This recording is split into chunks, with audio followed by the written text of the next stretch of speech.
Muy buenos días, tenga usted. Hoy 22 de agosto, bueno, es un día agradable, ¿verdad? Un día con calor. Pues estos días, usted sabe, se están presentando con altas o elevadas temperaturas. Hay que tener mucho cuidado, hay que, pues, hidratarse. Puedo yo sugerirle cómo elaborar un suero doméstico o casero. En un litro de agua va usted a agregar unas 5 gotas de limón, eh, una media cucharadita de azúcar, un pellizco, como me decían los maestros de química en la escuela, con su dedo eh, índice y el pulgar, lo que tome usted de sal y carbonato o bicarbonato de sodio. Revuelve usted, puede calentar para que se diluya más rápidamente y tiene usted un suero doméstico, un suero casero, ¿sí? Y bueno, pues ante la situación del calor, bueno, tenemos que cuidarnos, tenemos que hidratarnos bien. Recuerden, son 8 vasos diarios los que usted debe o debemos consumir de agua, pues, potable. Claro que no piense usted que los 8 vasos se los tomaría usted en la mañana y ya no vuelve a tomar agua en todo el día. No, esta cantidad está incluida en sus alimentos, ¿verdad? Pues si usted tiene o consume un caldo, bueno, ahí va gran cantidad de agua. Si consume alguna hortaliza, alguna fruta, pues también ahí va agua, ¿verdad? Entonces, en ese sentido se consideran los 8 vasos de agua. Y bueno, pues es que hay que rehidratarnos o hidratarnos, y más cuando usted hace deporte, ¿verdad? Porque ya se ven los campos de Ciudad Juárez, algunos parques, ya se ve la gente caminando, haciendo algún ejercicio al aire libre, y esto va bien, ¿verdad? Pero el calor, pues, es difícil. Más de 40 grados centígrados ya se resiente mucho. Muy bien, el calor, fíjese que ha sorprendido al mundo estas temperaturas tan elevadas, históricas en muchas regiones del mundo. Le voy a comentar a usted, el Valle de la Muerte, que está en Estados Unidos, pues es una zona en donde el calor de manera permanente, se puede decir, está presente. Claro, en épocas de invierno, pues es lo contrario, ¿no? Pero ahorita en estos momentos, esa zona, Cañón del Colorado, Valle de la Muerte, por algo le dicen así, las temperaturas aumentan, pero de una manera extraordinaria. Más de 50 grados centígrados, 55 grados centígrados, esto es histórico, ¿verdad? Pero resulta ser que en otras partes de Estados Unidos la temperatura ha sido tan elevada que la consideran nunca antes sentida. Yo no digo nunca antes vista, no, nunca antes sentida, fíjense. Y así andan los eventos de la naturaleza, como que nos está enviando un mensaje esta naturaleza. Y pues son calores tremendos, ¿verdad? Y la gente no es suficiente una ventilación como la que instalamos aquí en Juárez. Allá se requiere de refrigeración. Y el calor pues es intenso y claro, hay problemas de salud en muchas personas. Le voy a comentar a usted, dice aquí el artículo, el Valle de la Muerte registra un récord de calor. Bueno, este artículo es del día 20 del presente mes, para que usted se dé una idea de la actualidad, ¿verdad? De estos contenidos. 54 grados, ni más ni menos. El Valle de la Muerte de California podría haber establecido un récord mundial de temperatura con unos vertiginosos 54.4 grados centígrados el domingo 16 de agosto. 54 grados centígrados se dice rápido, pero créamelo, es un calor muy tremendo, ¿eh? Y es interesante porque muchas plantas y mucha fauna que habitan esa región, pues están sobreviviendo, y ha llamado la atención al mundo científico, ¿verdad? Al grado de que han estudiado especies de plantas que existen en esa parte, y también fauna, ¿verdad? A ver por qué están tolerando esas temperaturas tan elevadas. Claro que ellos, tanto su anatomía como su fisiología, pues está adecuada a esas circunstancias. Si es una planta desértica, bueno, tendrá espinas o tiene muchas vellosidades llamadas tricomas. De esto le voy a hablar porque quiero abordarle y comentarle a usted de una plantita que se llama Tidestromia oblongifolia. De esto le había comentado ya en un programa. Tidestromia oblongifolia es una planta que está ahí presente en el Valle de la Muerte, fíjese, y ha sido muy estudiada para ver por qué tolera esas condiciones. Más adelante le voy a comentar esto. Bien, dice aquí, la temperatura necesita ser verificada por el Servicio Meteorológico Nacional, pero si se confirma, perdón, algo que tardará algunas semanas, esta cifra rompe bastantes récords.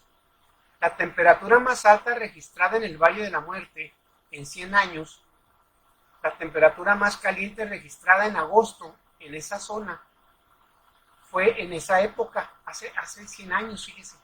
Y la temperatura más alta del mundo registrada en cualquier lugar de la Tierra se ha presentado en esta región. Entonces, cuando los termómetros marcaron esta temperatura tan elevada, pues algunos no creen, entonces van a tener que verificar el dato, ¿verdad? Y eso es lo que están haciendo ahorita los meteorólogos, que son los que estudian estos fenómenos. Tenemos un saludo de Marisol González, gracias. Dice, hola profesor, lo extraño mucho también, yo te extraño, ¿verdad? Porque pues cuando uno tiene alumnos y alumnas reconocidos por nosotros, los maestros, pues los recordamos mucho, ¿verdad? Y no se nos olvida, créamelo. Tal vez con el tiempo, quizá el nombre se vaya, nos acordamos de algún apellido. Hay quienes, pues, ni con el apellido, ¿verdad? Pero vemos las caras y los recordamos, ¿verdad? Prácticamente toda la vida, créamelo. Marisol González dice, qué buen tema, profesor. Qué bueno que te agrade porque el calor ha sido intenso y en estas zonas, pues ha sido mucho más, ¿verdad? Dice Fernando Chico, profe, felicidades por su programa, muy amable, aquí estamos a tus órdenes. Recuerde usted, estamos todos los sábados de 8 a 10 de la mañana para que sintonice. Ya los muchachos, las muchachas van a entrar a la escuela, bueno, tendrán algún tiempo, como es los sábados, de escuchar el programa, aunque sea un momento, ¿verdad? Puede emitir algunas preguntas, algún mensaje a Facebook, Marcos López, para que usted también envíe algún mensaje, algún comentario o sugiera un tema relacionado al ambiente, ¿verdad? Desde luego, para podérselo pues, brindar aquí al público, ¿sí? Muy bien. Dice aquí, la temperatura se registró en el llamado Furance Creek a las 3:41 minutos. Fíjese cómo cuentan el tiempo, hora local del domingo 16 de agosto, mientras California se cocina en una ola de calor que ha visto incendios forestales, porque ahorita hay incendios en esta región, fíjese. Esto quizá no sea nuevo para muchos de nosotros, porque estamos acostumbrados a que en California hay incendios, ¿verdad? Pero la verdad es que no es fácil luego comprender esta situación, ¿verdad? Bien, dice aquí algo más. Además de los incendios forestales, California sufre de tornados de fuego porque el viento pues hace lo propio, ¿verdad? Y cortes de energía en todo el estado, sin signos de disminuir. Continúa el problema. Fíjese, esta nota es muy actual. El récord de calor global oficial, según la Organización Meteorológica Mundial, también se encuentra en Creek, en este lugar, que registró una temperatura al aire de 56.7 grados centígrados el 10 de junio, pero fue de 1913. O sea, ellos llevan un control, ¿verdad? Un registro de todas estas temperaturas cada año, o quizá cada mes, ¿verdad? Porque aquí menciona un mes. Y pues la están comparando con la temperatura de ahora, pues para ver un poco ahí el récord, a ver qué ha sido más caluroso, ¿verdad? El momento más caluroso. Y claro, ahí dice el artículo, sobreviven muchos animales, mucha fauna. Cecilia Gómez me dice aquí qué gusto saber de usted, profe. A tus órdenes, Cecilia, aquí estamos. Recuerda todos los sábados para que nos hables o nos envíen más mensajes. Estamos en el 892-1077 para que nos llame, o si usted vive en El Paso, Texas, al 844-530-1420. Llámenos para algún comentario, alguna pregunta que usted crea, ¿verdad? Porque ya viene, estamos en el calor, pero no tarda el frío, créamelo. Y nos quejamos también del frío, nos quejamos del calor, así somos los seres humanos, ¿verdad? Pero bueno, esa es nuestro modus vivendi. Entonces dice aquí la nota, el estándar para medir las temperaturas es a través del aire. Se mide a 1,5 metros de alto de la superficie del suelo arriba, ahí es cuando se mide la temperatura. Y protegido de la luz solar, o sea, no debe llegar la luz solar al termómetro, ¿verdad? Y esa es la altura a la que se recomienda medir pues, la temperatura, ¿no? El anterior récord, que se mantuvo durante 90 años, fue de 58 grados centígrados en Libia el 13 de septiembre de 1922. O sea, se registró esa muy alta la temperatura, 58 grados, es algo fuera de serie. Pero en 2012, la Organización Meteorológica Mundial lo anuló oficialmente después de que se revelara una evidencia de un error en el registro de temperatura durante una investigación. Por eso quizá ahorita están analizando la situación de ver o de estar seguros si esta temperatura que se está presentando en esta zona del Valle de la Muerte, en California, es real, ¿verdad? El Valle de la Muerte es uno de los lugares más secos de la Tierra, con una precipitación anual de apenas 6 centímetros, pero no por ello es un lugar sin vida. Es lo que le decía, ¿verdad? Hay fauna ahí. ¿Qué tipo de fauna cree usted que se presenta? Bueno, hay lagartijas, hay fauna que vive en el subsuelo, ¿verdad? Hay ratas, por ejemplo, la rata canguro, que es muy posible que esté ahí. Es una especie que prácticamente no toma agua directamente, sino que cuando consume los granos y semillas, el agua que está en esos granos la aprovecha esta especie, fíjese. Y cuando hace excretas, las hace muy concentradas, prácticamente secas. Y es una manera de sobrevivencia. Ha llamado mucho la atención de la rata canguro, así se le llama a este animal, ¿verdad? Y pues ahí la verá usted viva en esas condiciones, ¿verdad? Y muchas serpientes, desde luego, las serpientes, recuerden usted que tienen digamos, la capacidad de mantener su cuerpo frío cuando hace calor y viceversa. Cuando hace mucho frío, su cuerpo es caliente. Se le llama poiquilotermo a este fenómeno. Son poiquilotermos. Nosotros somos homeotermos, es decir, tenemos la misma temperatura. Nuestro cuerpo tiene la misma temperatura. Cuando aumenta o disminuye, pues nos provoca alguna enfermedad, ¿verdad? O la fiebre. Incluso puede haber decesos por una elevada temperatura en nuestro cuerpo. Y así en muchos mamíferos, pero en el caso de reptiles, las cosas cambian. Si usted tuviera la oportunidad de tocar una serpiente en estos momentos que hace calor, su piel es fría. Y en tiempo de invierno, le decía, es caliente, ¿verdad?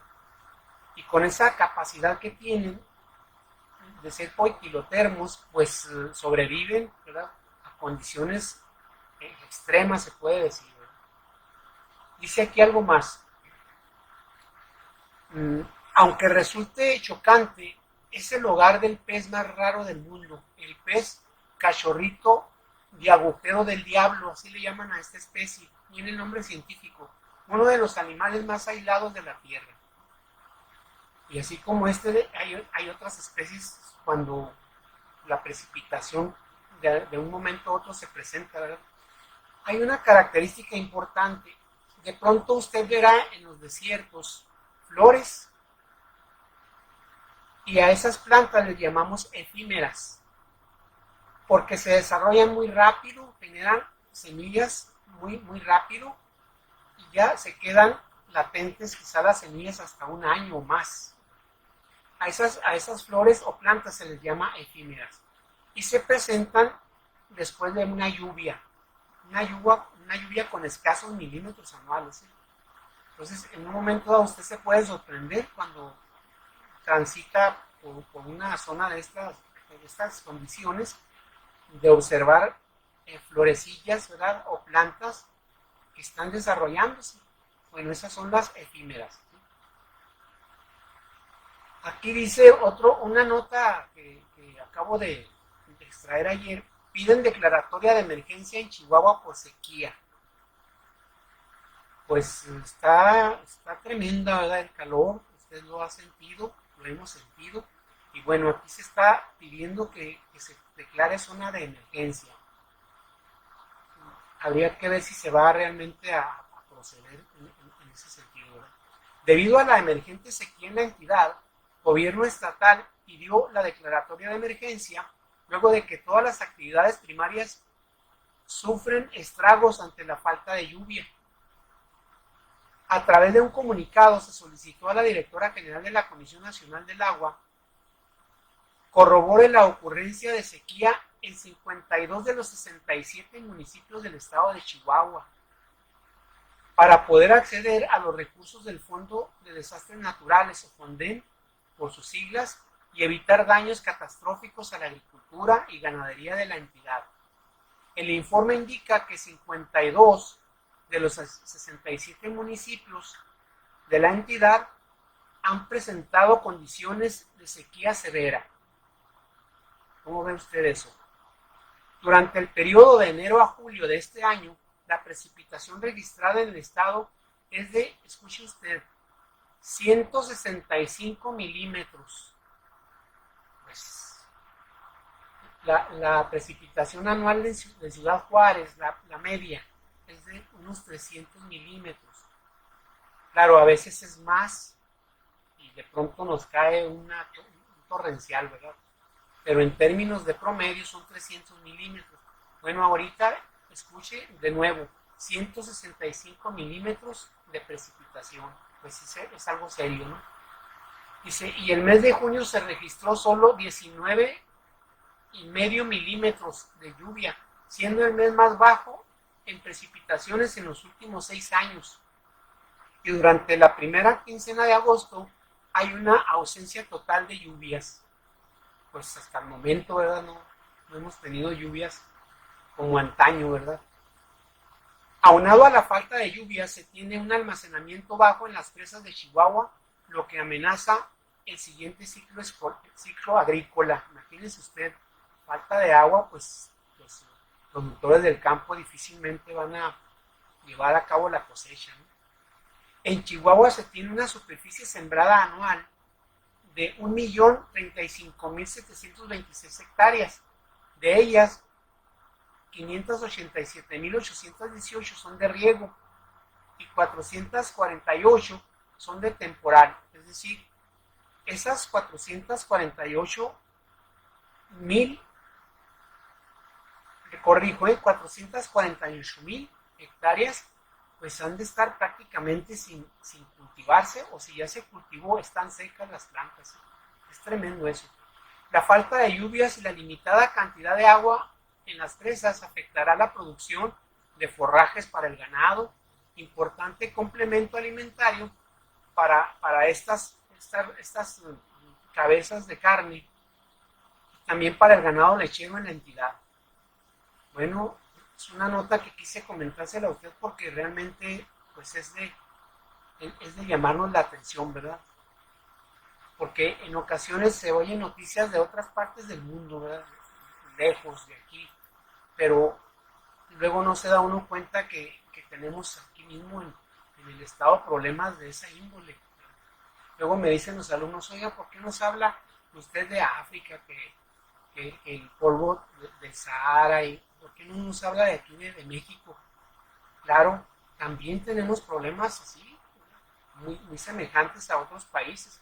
quizá con menor intensidad, ¿verdad? Esa es una realidad, pero sí hay problemas.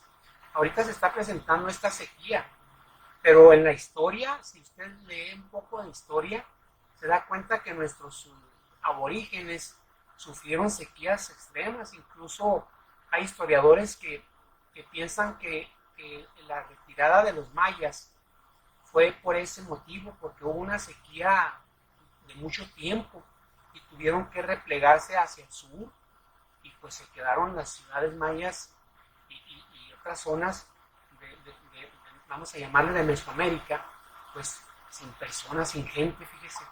Y eso dicen los historiadores, habría que, yo siento que sí es real. Estas sequías inducen a que la gente se retire, o ya no hay agua, los ríos se secan, disminuyen las lagunas, los lagos, no llueve y esto pues es tremendo, ¿verdad? Perfecto. Dice aquí, registra California calor récord de 130 grados Fahrenheit. Bueno, aquí usted está viendo una imagen, ¿verdad?, de un termómetro en donde se está marcando la temperatura elevada, ¿verdad?, que se tiene. Esta es la plantita de la que le hablaba yo, Pidestromia oblongifolia. Más adelante le voy a dar más datos, ¿verdad?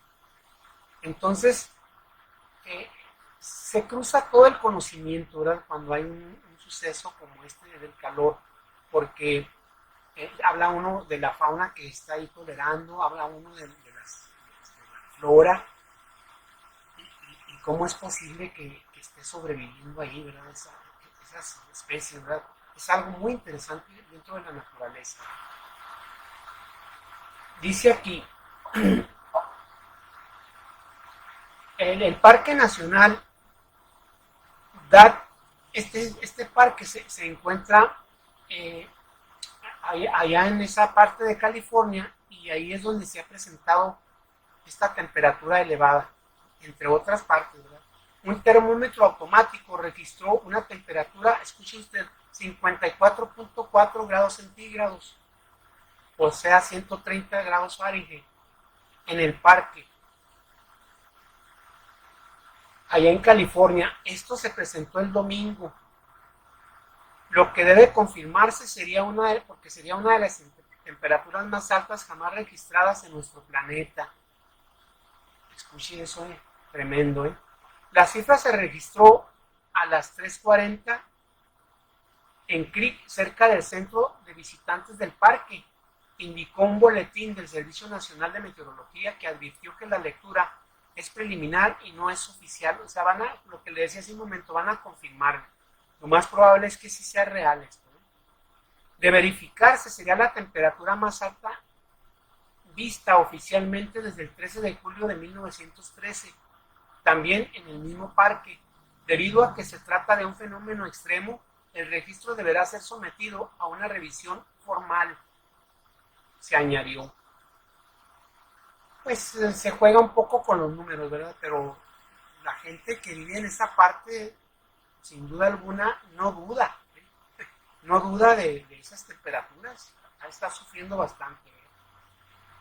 Dice aquí, esa ubicación ostenta el récord de la temperatura más alta jamás registrada en el mundo, que fue de 56.67 grados centígrados, o sea, 134 grados Fahrenheit, el 10 de julio de 1913.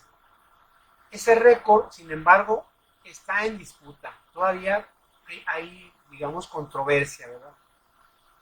La Organización Meteorológica Nacional tuiteó que también intentará verificar la medida recibida el domingo. Bueno, pues es un trabajo que tendrá que analizar seriamente este instituto, ¿verdad?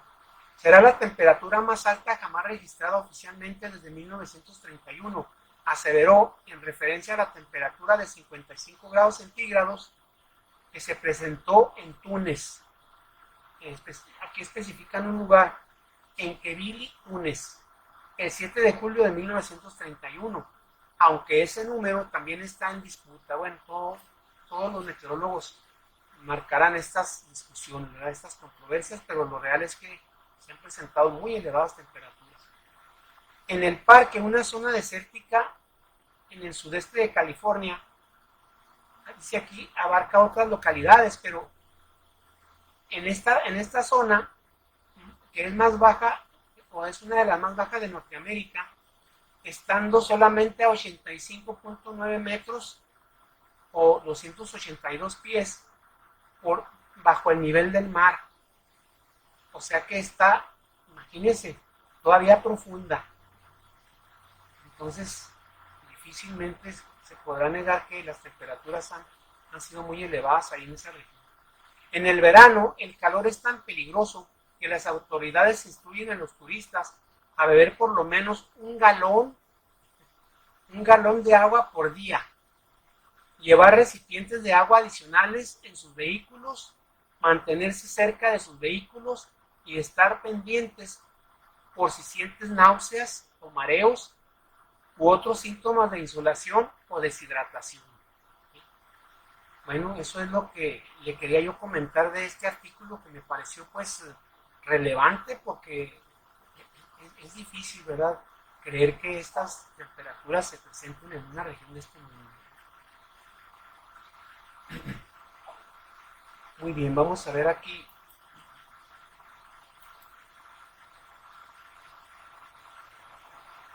Ahora, yo le traigo este ejemplo de planta, la Pilestromia oblongifolia,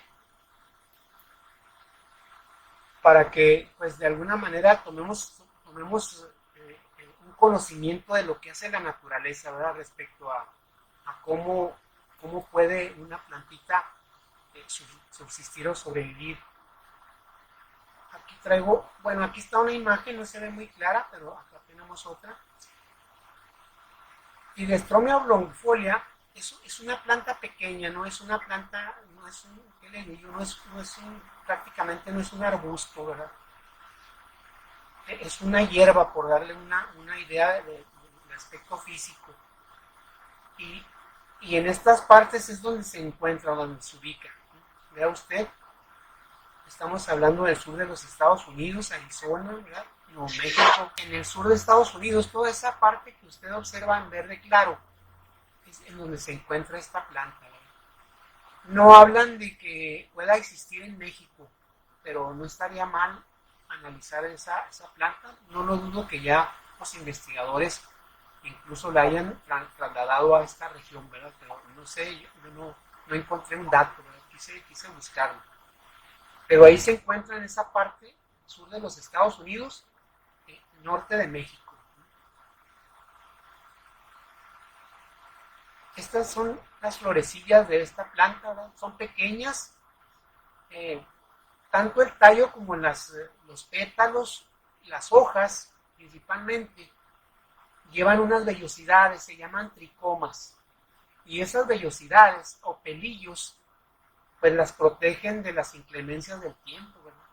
Fíjese cómo la naturaleza es sabia, dicen algunos filósofos, y sí, les provee de estas características anatómicas pues para defenderse de estas condiciones extremas.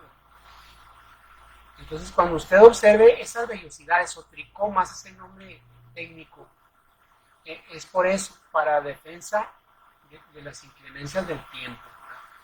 Claro que en otras se da la transformación completa de la hoja en espina, o en la formación de una cutícula, que es como una capa de plástico, no sé si se puede dar esa comparación, y esta la protege de la evapotranspiración, es decir, cuando el sol es muy intenso, la temperatura muy elevada, estas plantas no evaporan el agua como si lo hacen otras, sino que reciclan el agua dentro de su organismo. Por eso usted en los desiertos ve plantas muy suculentas, como el nopal, como la biznaga, los órganos, los aguaros. Estas plantas tienen bastante agua, aunque no llueva, porque la están reciclando, no desaprovechan el agua de la lluvia, o la poca agua que de alguna forma toman, ¿verdad?, en un desierto o en una zona semidesértica. Aquí está otra más, se ve más clara. Esta planta, le decía, no es realmente un arbusto, yo la veo como una hierba pequeña, ¿verdad? pues ahí está presente. Claro que hay otras que también han sido estudiadas, ¿verdad? Por la ciencia. Y resulta de que la fotosíntesis, usted sabe que es el fenómeno en donde la luz del sol se transforma en energía química, o la energía solar se transforma en energía química en las plantas. Y esto tiene mucha relación con la toma de oxígeno, con la toma de dióxido de carbono, o la salida del dióxido de carbono en la noche, y en el día la salida del oxígeno, que es el que respiramos. Entonces la fotosíntesis, usted la estudió en primaria, en secundaria y todavía en profesional, quienes nos inclinamos a las áreas biológicas o disciplinas biológicas o ecológicas, continuamos estudiando esto, ¿verdad? Y resulta ser que ahí hay un ciclo bioquímico, vamos a llamarle así. Se llama carbono 3, ese ciclo. Esto lo tienen la mayoría de las plantas del mundo, el ciclo C3, así se le llama, ¿no? Para hablar en términos sencillos. Resulta ser que las plantas como la Hydrostromia oblongifolia tienen otro ciclo aparte de este, le llaman el ciclo C4. Si tú eres estudiante, toma nota de esto, ¿verdad? Estudia el ciclo C4, C de carbono. ¿Sí? Y el carbono juega un papel primordial en las fotosíntesis. Y este ciclo descubrieron los científicos que era el que le está ayudando a la planta a sobrevivir a las condiciones adversas, tanto de falta de agua como de elevadas temperaturas. Porque le voy a decir a usted, habrá momentos en que la elevada temperatura no es el problema puede ser el frío, pero la sequía puede estar aún en el frío, porque no llueve, porque la nieve no se presenta, agua transformada. Y la planta tiene que tolerar ahora la sequía, el extremo del frío o el extremo del calor. Y le estoy hablando a usted de dos factores adversos, porque hay plantas que le toleran 7 o más factores adversos, fíjese. ¿Cuáles otros harán, profesor? Me preguntaría algún alumno. Pues hay que pensar en los insectos, cómo toleran muchas plantas la agresión de los insectos, la presencia de enfermedades, la presencia de sal. ¿Sabía usted que aquí en Ciudad Juárez, en el valle, en esta región, en Samalayuca, era una zona marítima? Y la sal se quedó ahí. Por eso le llaman la sal es geológica. Y va a estar siempre. Entonces las plantas que nosotros tenemos aquí en Juárez, en Samalayuca, en Villa Ahumada, en el sur del Paso, toda esta zona tienen que tolerar, además de lo que le estoy comentando, la salinidad, fíjese. ¿Qué más puede tolerar una planta? Bueno, a la contaminación ambiental, hágame favor, esto se lo agregamos los humanos. Y se nos recomienda, no, mira, te recomiendo el árbol del sicomoro porque ese tolera la contaminación ambiental. Y el sicomoro se desarrolla muy bien en Chihuahua capital y otras partes del estado, ¿verdad? Y hay que agregarle pues la contaminación. ¿Qué otra? Las presiones, ¿verdad? Y estos factores adversos, claro, este es todo un proceso evolutivo, no de la noche a la mañana las plantas adquieren estas adaptaciones o estas condiciones, ¿verdad? Para poder tolerar estos factores. Es un proceso evolutivo. Yo aquí le he mencionado el problema del cambio climático, es que se está dando muy rápido y no le da tiempo ni a los animales ni a las plantas, de habituarse a esas condiciones. Ese es el problema del cambio climático, ¿no? La rapidez con la que se está presentando. De manera natural ha habido cambios climáticos, claro que sí, y son benéficos, claro que sí, pero cuando se agilizan estos momentos, se presentan los problemas. Por eso en una ocasión me preguntaba alguien, un doctor me decía, oye, pero pues siempre ha habido problemas geológicos, siempre ha habido catástrofes naturales, eh, el hielo permanente, en fin, los volcanes presentes, los sismos, etcétera. Sí, efectivamente, si usted estudia las eras geológicas, se da cuenta que estos fenómenos se han presentado, claro, en millones de años. Pero en estos momentos, lo que está haciendo el ser humano es agilizar la presencia de una catástrofe. Y no sabemos, la ciencia no sabe, en qué momento se puede presentar esta catástrofe. Porque en ocasiones son repentinas, no son paulatinas, donde podemos decir, nos va a dar tiempo para, digamos, esperar el problema o mitigarlo, ¿no? En ocasiones es muy rápido. Esto del calentamiento global ya se está diciendo que es más rápido de lo que se pensaba. El derretimiento de los icebergs o del permafrost, de los casquetes polares, está agilizándose más de lo que había pensado, bueno, los estudiosos de esto, ¿verdad? Y esto es problema. Cuando se habla del calor y que es histórico, créanmelo, es un mensaje, es un aviso que se nos está dando. Analicemos todo esto para ver qué podemos hacer, ¿verdad? Como estudiantes, como padres de familia, como maestros, como profesionistas ante esta situación, porque hablar del cambio climático no es exclusivo de los meteorólogos, de los ecólogos, de los ambientalistas, no, es de usted que está en su hogar, es de usted que está en su trabajo, de ti que vas a la escuela, es de todos esto. Y todos tenemos que reflexionar para emitir una sugerencia o hacer algo en nuestro hogar, algo que mejore el ambiente, ¿verdad? Esa es la educación ambiental, lo he repetido y lo seguiré repitiendo aquí, ¿verdad? La educación ambiental se da en las cosas pequeñas, pero si todos hacemos aquella actividad pequeña o tarea, pues imagínense, si todos los juarenses nos propusiéramos a trasplantar un árbol, imagínense cuántos millones de juarenses somos. Digo millones, hablé en plural, pero no somos más de 2 millones, lógicamente. Si fuésemos 1.300.000 habitantes, y me voy lejos, si 500.000 de habitantes trasplantáramos un árbol aquí en Juárez, o un arbusto, ¿qué pasaría? Me dirá usted, no tengo lugar en mi casa.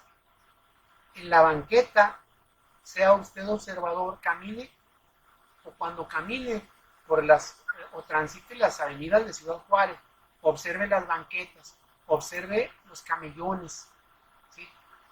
Hay espacios para un árbol, para un arbusto, y esos espacios no tienen absolutamente nada. En algún momento hubo un árbol ahí, quizás se secó o alguien lo derribó y se quedó el lugar, el espacio. Entonces, sí hay espacio, sí hay lugar, pero hay negligencia por parte nuestra. Entonces, ante eso, ¿qué podemos hacer? Porque se reitera, ¿verdad? Los árboles, los arbustos del planeta Tierra mitigan el cambio climático. Esto está plenamente comprobado. Por eso usted habrá escuchado noticias que en tal parte del mundo se están trasplantando millones de árboles. O el proyecto es para trasplantar 100.000, 50.000 árboles, en fin, ¿verdad? Cifras más, cifras menos. ¿Por qué cree usted? Porque ya se enteraron los científicos que los árboles, las plantas en términos generales, nos benefician y contrarrestan el fenómeno del cambio climático. Porque donde hay bastante vegetación, la vegetación llama a la lluvia, decía mi abuelo. Donde hay muchas plantas, llueve. Y esto es cierto, ¿verdad? Ahora, si estamos en una zona semidesértica, Plantas, hay muchísimas. Yo aquí le he dado a usted pistas de plantas que ya están habituadas, por darle un término sencillo, o acondicionadas a subsistir a estas condiciones.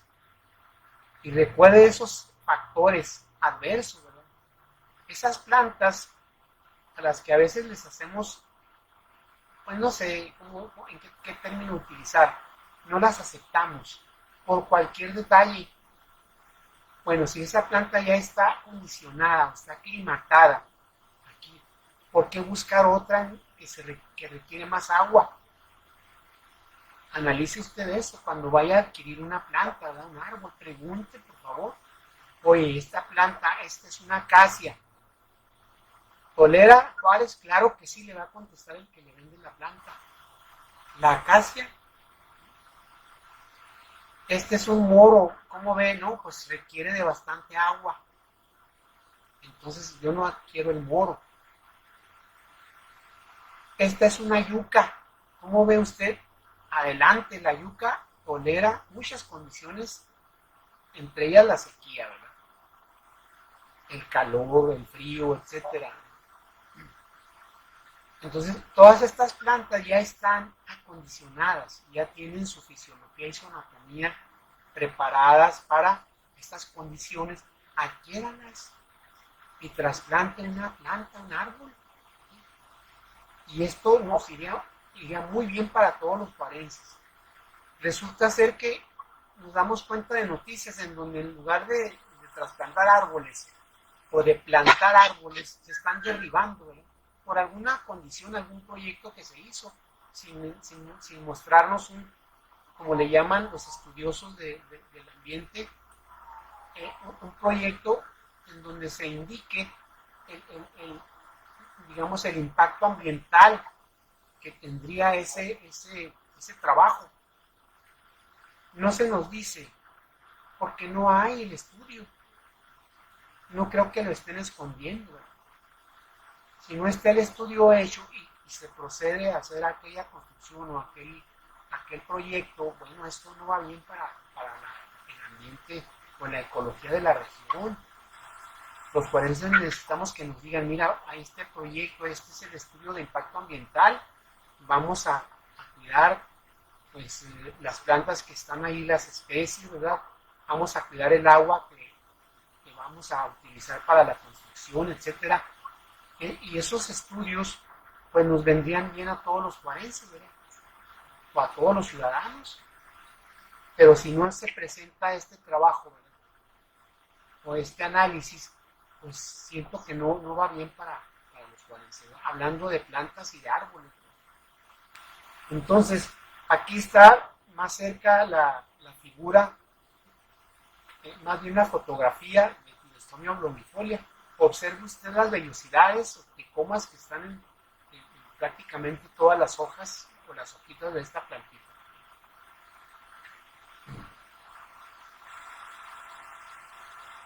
Ahí está más clara las florecillas, ¿verdad?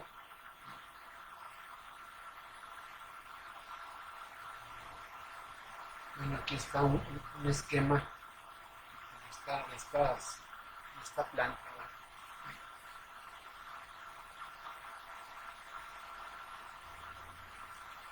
Miren, esta figura más clara. Dice aquí la nota: dependencia de la temperatura de asimilación está relacionada este exceso de temperatura que resiste esta planta a la toma del dióxido de carbono. Se ha estudiado en Tilestomia oblongifolia, que pertenece a la familia de las amarantáceas. Ya usted estará pensando, estará el amaranto presente o alegría. Claro que sí. Está presente en esta familia porque también tolera elevadas temperaturas. Y recuerde usted que el amaranto, ¿verdad? Es una planta muy parecida al quelite, de ella le he hablado en otros programas. Muy semejante al quelite y se consumen las semillas principalmente, ¿verdad? Es una planta, pudiera yo llamarle arbusto, crece alto y sus hojas son de color morado o de color rojo para que usted las pueda distinguir. Y la semilla que está al final del tallo, vamos a llamarle así, son las que uno consume, ¿verdad? De ahí se elaboran las palanquetas o galletas de alegría, así se les llama. Calidad de proteína, sí, 21% de proteína tienen las semillas de esta planta, ¿verdad? Y como un dato histórico, el amaranto, cuando llegaron los españoles a México, se sorprendieron porque nuestros indígenas adoraban cada año al amaranto, le hacían una fiesta, fíjese. Y bueno, a consumir amaranto, ya me imagino en aquellos momentos la alegría de la gente, ¿verdad? Por ser una planta de calidad alimentaria. Al grado de que dice la historia que los españoles tuvieron que quemar áreas extensas de amaranto porque no le daban la atención, sobre todo al aspecto religioso. Y tuvieron que, para que los grupos de aquella época, pues dejaran de darle la atención a esta planta, ¿verdad? Pero ellos la veían como una planta maravillosa, ¿verdad? Una planta que les da alimento, ¿sí? En ese momento, bueno, no se sabía el por qué tolera tal o cual condición adversa, desde luego, ¿verdad? La ciencia no había avanzado tanto. Ahora se descubre el por qué y se sabe por qué toleran las condiciones extremas, en este caso de la falta de agua o la falta de precipitación, ¿sí? Muy bien. Entonces, esta plantita la encuentran, aquí dice el artículo, en el Valle de la Muerte, como una anual de verano. Está permanentemente verde en esta estación del año, vamos. La encontraron en barrancos erosionados en el que el agua de lluvia se acumula cuando llueve y luego se filtra en el suelo para esperar meses sin llover. Hydrostromia longifolia tiene un ciclo muy interesante de la fotosíntesis que se llama C4, lo decíamos hace un momento.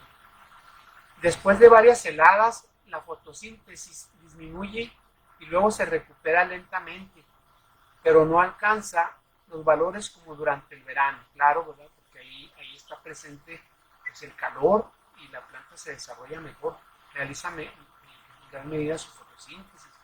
Las altas temperaturas afectan la apertura de los estomas. Los estomas son unos poros que tienen todas las plantas.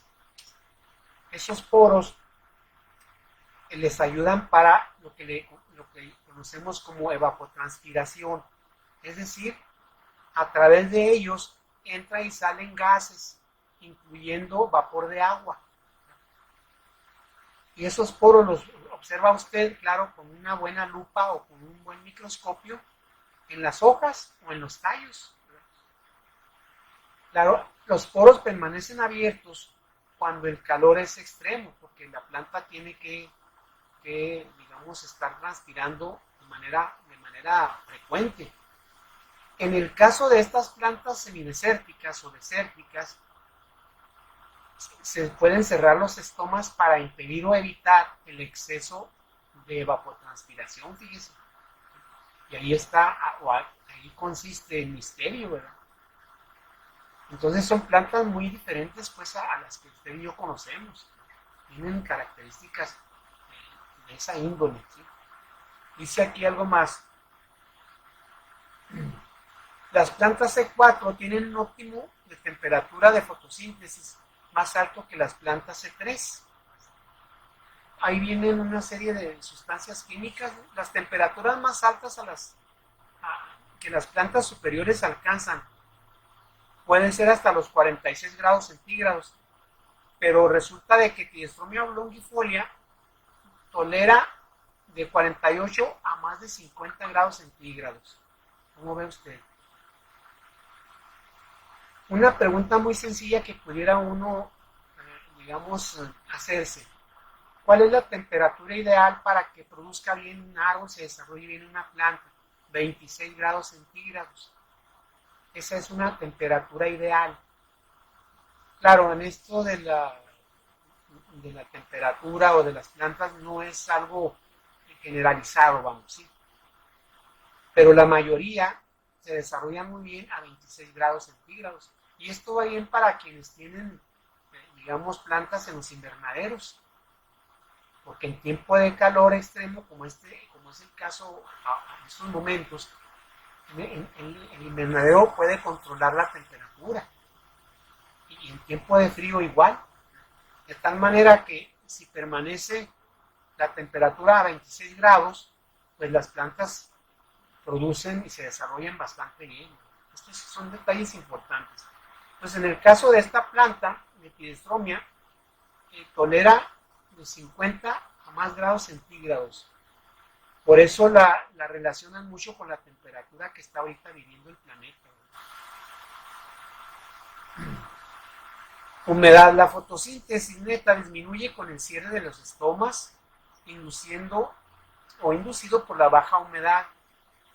Sin embargo, a menudo se ha observado que la asimilación del dióxido de carbono no disminuye en proporción a la conducción a través de estos poros. Es difícil explicar esto, porque también se han descrito los efectos directos de la humedad sobre la fotosíntesis. Obviamente los estomas o los poros no se cierran totalmente, ¿verdad? Estos poros, fíjese qué interesante, el cierre no es hermético. Siempre hay algo que permite todavía ese intercambio de gases. El cierre pues no es hermético. O sea, como que la planta regula eso. Tiene de alguna manera que tomar el dióxido de carbono, ¿verdad? Y emanar el oxígeno en el día, ¿verdad? Vea qué lógica. Entonces, esto va para todas las plantas en términos generales. En medio de la hoja, a esta parte le llama uno mesófilo. Los botánicos saben mucho de esto. El mesófilo es la parte media de una hojita. Bueno, ahí se encuentran todas las sustancias químicas de este ciclo que le llamamos C4, o los investigadores le llaman así, carbono 4. De ahí se desarrolla este ciclo. Y a las orillas, por darle una idea, a las orillas de esa parte se desarrolla el ciclo C3. También le llaman los investigadores el ciclo de Calvin Benson, porque él fue el que descubrió este ciclo en las plantas, ¿verdad? Estamos hablando de la fotosíntesis. La nutrición, la asimilación de dióxido de carbono y la conductancia a través de los estomas cambian en proporción a la nutrición de la hoja. Esto no solo se aplica a los cambios de nutrición del nitrógeno, sino también a otro elemento que es el fósforo. Las plantas C4, a pesar de una concentración de nitrógeno generalmente más baja, tienen una tasa de asimilación potencialmente mayor que las plantas C3, es decir, requieren de bastante nitrógeno, por ende hay que aplicarles, o ella de alguna manera se ingenian por darle un término así de razonamiento para obtener ese nitrógeno. Tienen muchos datos aquí, dice aquí. Por lo tanto, ahorrar agua parece más importante que maximizar la fotosíntesis. Claro, bueno, si el problema es el agua, estas plantas le otorgan más importancia a esto que realizar o llevar a cabo una fotosíntesis idónea o ideal. ¿Sí? ¿Se da cuenta usted? Las plantas con una gran superficie foliar por peso seco, las llamadas, así se le llama mesófitas, son las que requieren de mediana cantidad de agua. Aquí hay otro término que es a la inversa. Las xerófitas, esas requieren muy poca cantidad de agua. Y luego seguirían las acuáticas, en donde sí pues, prácticamente viven en el agua, ¿no? ¿Se da cuenta usted? Son clasificaciones que hacen los científicos para comprender bien estas funciones de las plantas. Dice aquí, las plantas con una gran superficie foliar por peso seco, las llamadas mesófitas, son más sensibles a la resecación del suelo que las plantas con menor área foliar de peso seco. Aquí vienen más datos. Ahora, yo le hablo de una especie que es Tidestromia oblongifolia, pero hay otras especies hermanas de esta, ¿verdad? Se la voy a mencionar. Está Tidestromia carnosa, así se llama científicamente, le llaman la dulzura carnosa. Tidestromia gemata, a esta le llaman transpecos dulce de miel. Son nombres comunes que se les da, ¿verdad? Tidestromia lanuginosa, le llaman Tidestromia lanuda, por el aspecto de vellosidades que le platico a usted que tiene. Tidestromia oblongifolia, le llaman dulce miel de Arizona. Y Tidestromia sulfuticosa, que le llaman dulzura arbustiva. Son nombres que se les dan para, digamos, diferenciar, ¿verdad? Pero todo esto pues se ha llevado bastante tiempo estudiando, ¿no? Para darnos a conocer la característica de sorpresa de una planta, ¿no? Dice aquí 6 o 7 especies de plantas perennes anuales son las que se conocen de Tidestromia. Son nativas de las zonas desérticas y semiáridas, en este caso del oeste de los Estados Unidos, y también hay en México. Fíjese qué interesante. Y en América tropical también se ha visto plantas que pertenecen a la familia de las amarantáceas. Un nombre común de algunas especies es dulce miel. Se les da el nombre a estas especies de Tidestromia en términos generales. Los tallos son rojizos y contrarrestan notablemente con las hojas que son plateadas. Usted observa, pues se le llama hoja plateada por el color grisáceo que se observa, ¿verdad? Tiene bastante información aquí. La fotorrespiración, así se le llama a este fenómeno, donde interviene la luz, estamos hablando también de la fotosíntesis. Es una vía metabólica derrochadora que ocurre cuando ciertas enzimas de un ciclo actúan sobre el oxígeno en vez del dióxido de carbono. La mayoría de las plantas son C3, las que usted y yo conocemos, en términos generales, tienen esa fotosíntesis C3. Pero en el caso de esta, de la que estamos hablando, también contiene C4, ¿verdad? Es la que pues le da las características de tolerancia a la sequía, a los climas extremosos. Aquí viene más información, viene unos artículos que conseguí yo. Claro que se introduce mucho el autor o los investigadores a la bioquímica, ¿verdad? No viene el caso decirle a usted todo el artículo, desde luego, ¿verdad? Vamos a volar aquí. Hay otras plantas, fíjese, las plantas suculentas, como el nopal, la biznaga, que le mencioné hace un momento, el tasajillo es otro, el órgano, los aguaros, todas estas plantas se llaman suculentas y tienen otro ciclo, se llama metabolismo ácido de las crasuláceas. Crasulácea significa suculento, ¿sí? Y este metabolismo las hace que también tengan la posibilidad o la propiedad de almacenar agua en sus órganos sin necesidad de que esté lloviendo, y la reciclan, ¿verdad? Claro, estas plantas generalmente las raíces son profundas. Curiosamente, la alfalfa la ubican como una planta xerófita, una planta de sequía, donde usted la podrá observar en lugares en donde la precipitación es muy escasa. Pero la alfalfa sabe hasta qué profundidad emite sus raíces, hasta 40 metros de profundidad. Y le hablo de la alfalfa porque es la reina de los forrajes. Contiene 18% de proteína, una calidad alimentaria para el ganado. Claro que también nosotros podemos consumir alfalfa, ¿verdad?, en licuados. Contiene bastante hierro, mucha proteína, pues. Y esta plantita, por la profundidad de sus raíces, pues la ve usted en las zonas o áreas semidesérticas. Aquí en Juárez usted sabe que en el valle se siembra y se cultiva bastante alfalfa, ¿verdad?, para el ganado, para alimentar pues a estas especies, ¿verdad? Y se da muy bien.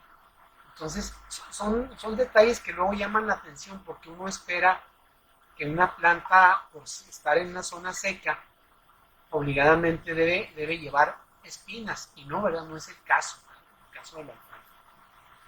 Y claro que por ser una planta con calidad de proteína, hay una incidencia, como no se imagina usted, de insectos. Nos decía un maestro, si ustedes quieren cazar insectos, acudan a un campo en donde haya alfalfa. Y efectivamente, ¿verdad? Nos llevábamos las redes para cazar y traíamos un sinfín de especies, ¿verdad? Insectos de todo tipo, tanto benéficos como perjudiciales, en los campos de la alfalfa, ¿verdad? Bien, aquí hay más en este artículo. Entonces, y a estas plantitas se le llama las que contienen el ciclo CAM, ¿verdad? Por las siglas, el metabolismo ácido de las crasuláceas.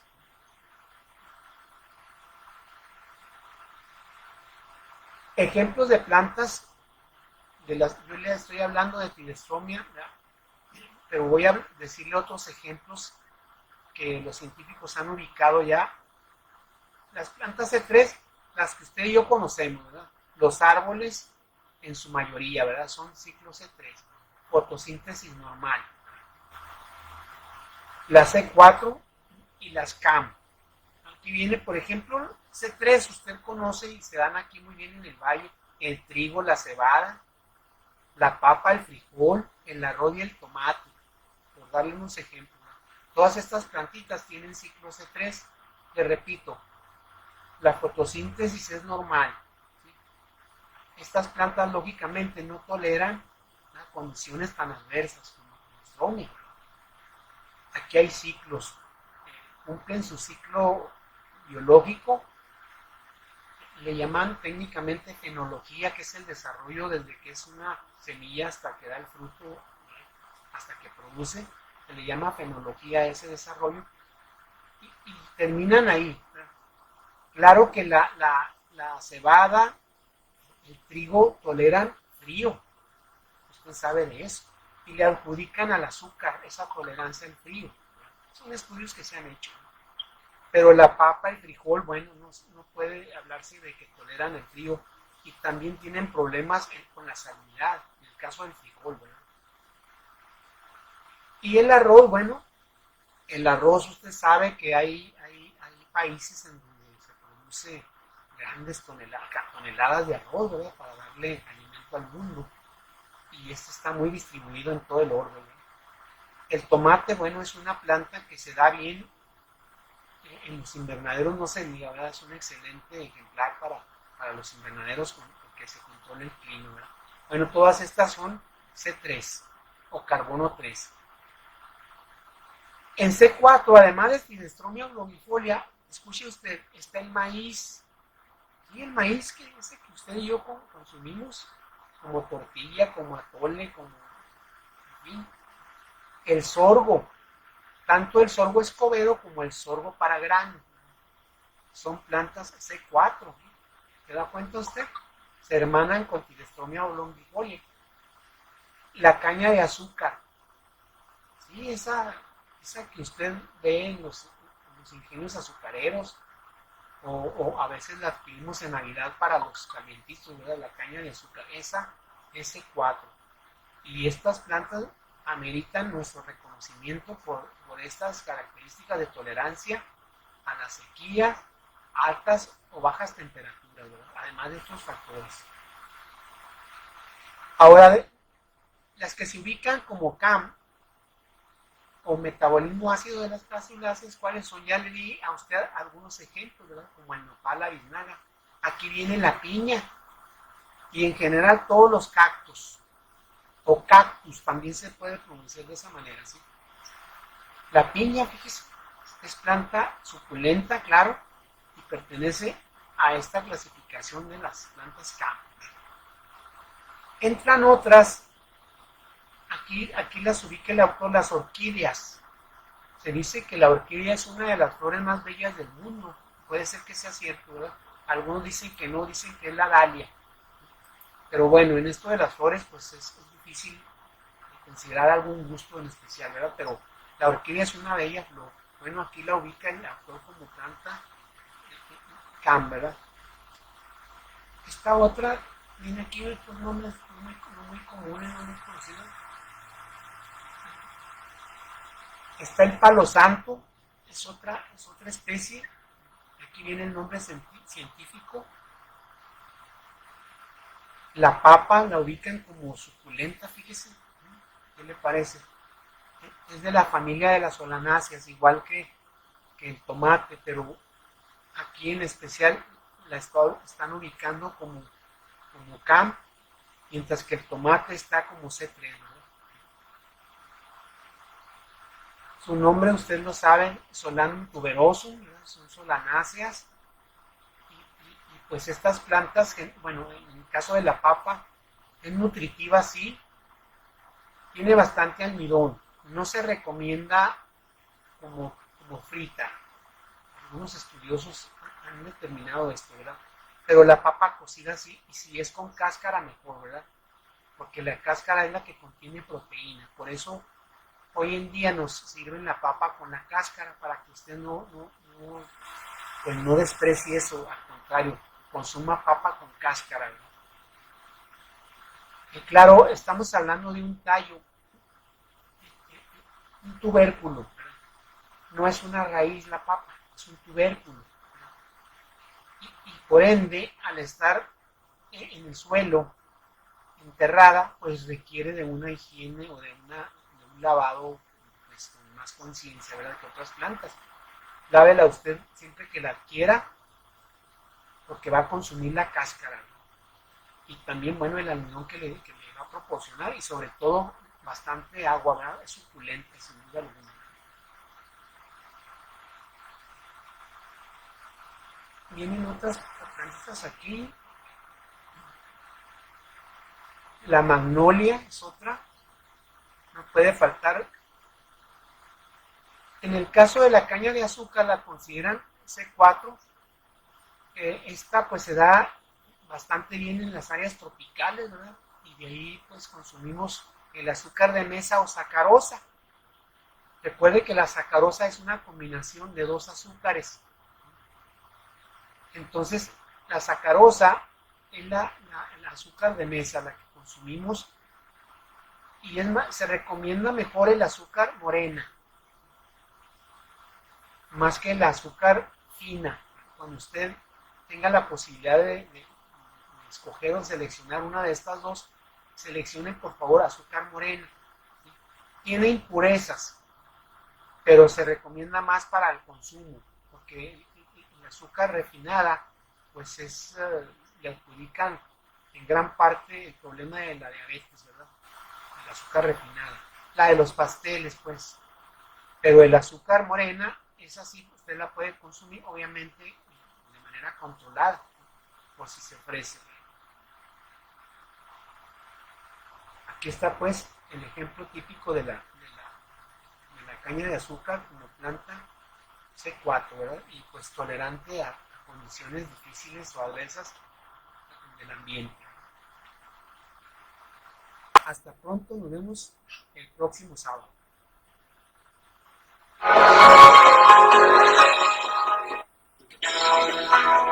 Hemos aportado al cuidado del medio